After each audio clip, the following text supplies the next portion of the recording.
Hello everyone. Today we will watch a short excerpt from Sergei Lavrov's interview for a French TV channel, and the question will be related to support for Iran. Well, let's watch.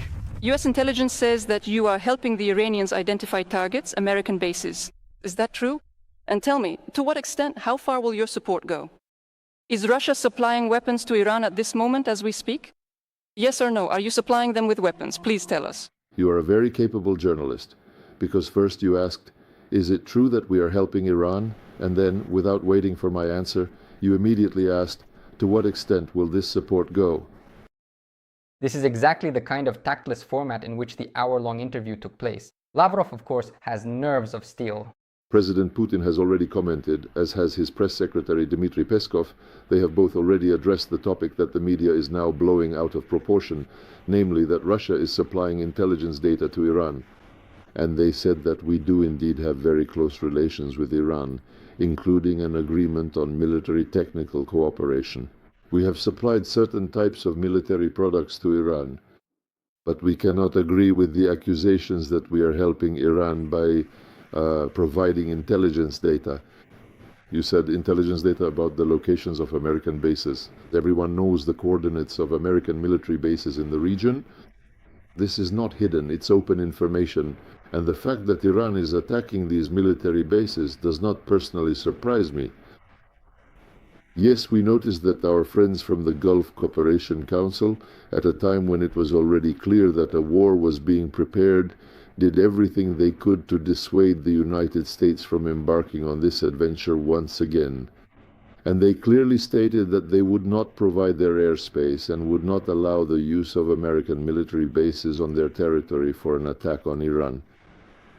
But I think it's absolutely clear to anyone even slightly familiar with military affairs that, of course, the United States military bases in the region were used for exactly that work, collecting and transmitting intelligence, information from satellites, and so on.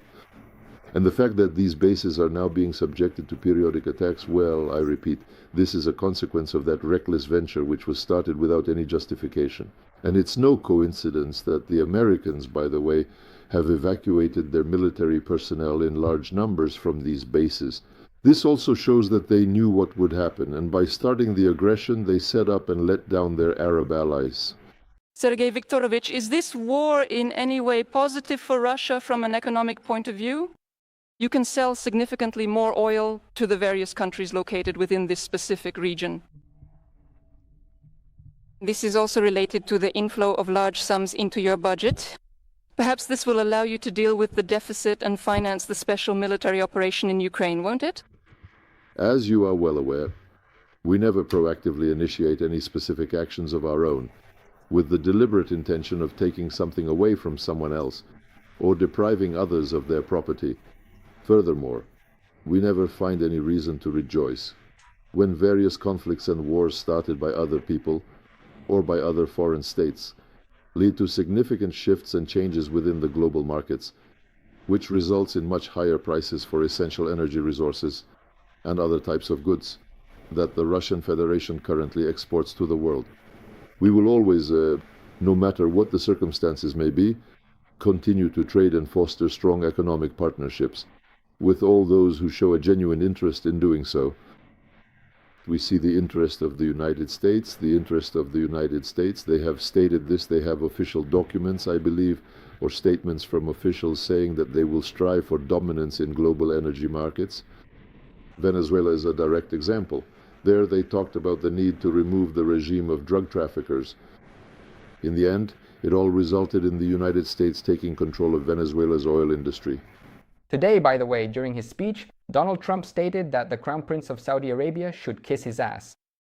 In some translations, it comes across as lick his ass, which in principle sounds equally humiliating. He never thought he would have to lick my ass. Really, he didn't think so. He thought I would just be another failed American president under whom the country goes downhill. But now he has to be nice to me. You tell him that he'd better be nice to me. He'll have to. And by the way, Saudi Arabia is an ally of the United States. That's how they treat their partners. The same thing is happening with Iran. President Trump, in fact, said outright that he wants to control the Strait of Hormuz together with Iran, all the hydrocarbon shipments that pass through that strait, the Nord Streams, which were blown up by Ukrainian saboteurs with the obvious support of Western intelligence services. No one condemned this act, neither France nor Germany, which I believe is shameful for a country like the Federal Republic of Germany, simply swallowed this, essentially a subversive terrorist act against its own fundamental interests. And now the United States is also saying that they want to take the Nord Streams for themselves. And if you look, well, sanctions were imposed against the Russian companies Lukoil and Rosneft. All their foreign business is now being subjected to attempted hostile takeovers. So it is certainly not our nation who are currently utilizing our strategic maneuvers and diplomatic actions on the international stage in an attempt to secure various types of illicit and unfair advantages. We, nevertheless, I will repeat once again, regardless of the economic situation, will always fulfill our obligations, will always maintain relations with partners who are guided by the same principle, unlike the European Union, which simply decided to break all contractual and other agreements with the Russian Federation just because it wanted to. Paris wanted it that way, and so did Berlin, and of course your friends in the Baltic republics and in Poland as well. I can't help but mention it. I recommend you check out these speeches by Sergei Lavrov. Like and subscribe. Goodbye, everyone.